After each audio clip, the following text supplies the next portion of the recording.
Assalamualaikum warahmatullahi wabarakatuh. Seluruh sebangsa dan setanah air, jumpa lagi di channel Jagat Lob itu. Semoga dalam keadaan sehat, tak kurang satu apa, rahmah barokah, salam Allah curahkan untuk kita semua. Bahkan banyak sekali peristiwa-peristiwa yang dahsyat, termasuk di daerah Jepara saat ini. Habib Syafiq Al-Idrus menggauli gadis-gadis remaja. Menurut berita saat ini sekitar 31 gadis remaja digauli, dilecehkan. Nah, inilah gambaran bagaimana masyarakat yang sudah jengah jenuh dengan perlakuan-perlakuan yang tidak adil, dengan berbalut titesan darah Rasulullah, dengan mendoktrin masyarakat awam di bumi Nusantara ini.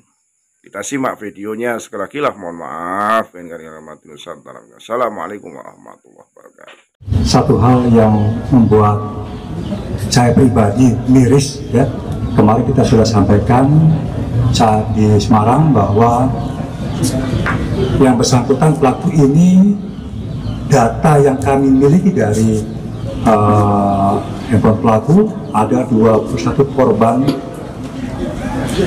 ya, anak-anak di bawah umur. Tetapi perlu kami sampaikan kembali, ada perkembangan terbaru, hasil pengembangan kembali, ya, ada penambahan. Jadi bukan 21 lagi anak, ya, ada 31 anak di bawah umur yang telah menjadi korban kejahatan pelaku. Tapi ini pun juga belum berakhir, karena apa? Hari ini, ya, kami mudah-mudahan kami akan lihat barang bukti yang lainnya, ya. Pernyataan pelaku memang ada juga beberapa dokumen yang telah dihapus. Nah, ini akan kami menggunakan lapor untuk kami buka kembali. Kita akan tahu nanti, pastikan berapa jumlah korban, ya. Yang pertama. Yang kedua, korban ini adalah anak-anak di bawah umur. Paling tinggi umurnya itu sekitar 17, paling tinggi, ya. Umumnya adalah umur 12, 14, ya. Dan yang paling terakhir itu ada yang SMA kelas 2. Jadi semua itu di bawah umur. Bagaimana pelaku ini melakukan kegiatan ini yang sudah kami perdalam, ya. Tetapi yang pasti bahwa dengan penggunaan media sosial, dia telah merayu korban-korban anak di bawah umur ini, kemudian diminta untuk buka baju dan buka segalanya. Jika tidak mau, maka akan disebarkan. Begitu permintaan dia tidak disetujui, akan disebarkan. Sehingga korban ketakutan dan dia akhirnya menuruti kemauan pelaku. Ya, berdasarkan hasil keterangan dan juga data yang lainnya, sebagai korban sudah sampai dengan tahap disetujui.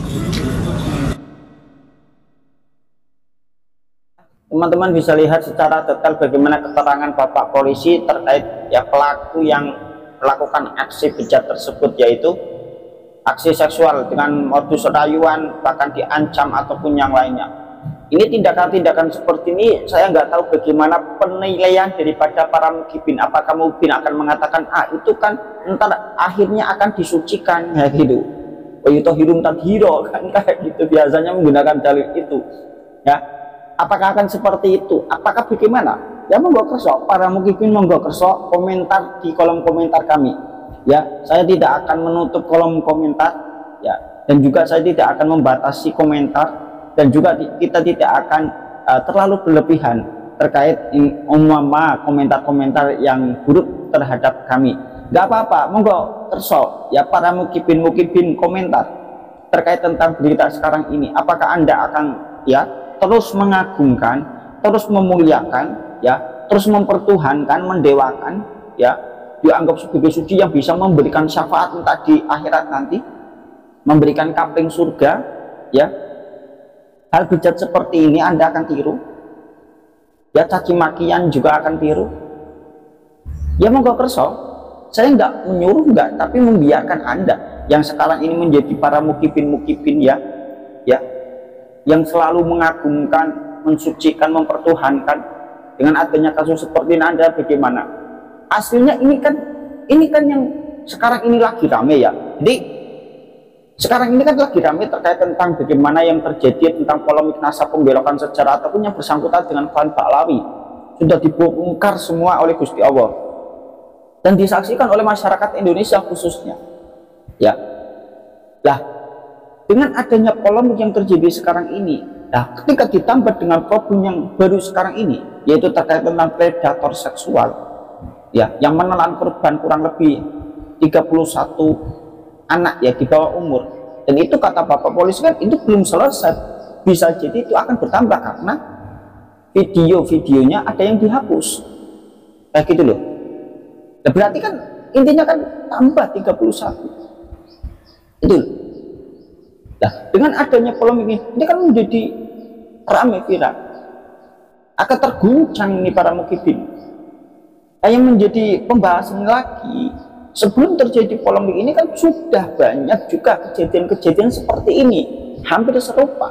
Contoh sekelas Rizik Syihab aja itu chat mesum dengan Firza Hussein, terus Ali Jindan, terus yang lainnya, terus yang Toha bin Yahya, ya, yang di Cirebon dan lain sebagainya. Ini kan pelakuan-pelakuan bejat semua.